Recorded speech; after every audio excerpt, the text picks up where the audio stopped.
Se ngħid li soluzzjoni sħiħa għal din il-problema, pajjiżna mhux se jsib qatt. Kliem il-Prim Ministru Robert Abela meta tnejn kellu intervista fuq l-istazzjon Laburista fejn għal darb'oħra ħarab mill-ġurnalisti indipendenti u mar fil-kumdità tal-medja tiegħu biex iwieġeb mistoqsijiet preparati minn qabel. Meta Abela ġie mistoqsi dwar id-dajes privati li kienu nżammu fuqhom l-immigranti, il-Prim Ministru sqar li dak kien biss eżerċizzju għalkemm ma qalx li dan l-eżerċizzju sewa lil pajjiżna 3,000 euro kuljum.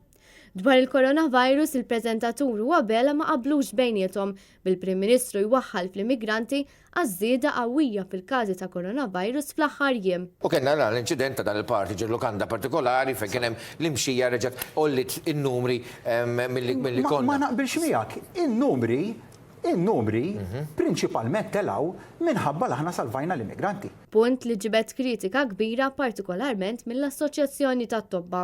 Robert Abela sqar li m'għandux diffikultà iħassar avvenimenti tal-massa għalkemm s'issa dan għadu m'għamlux.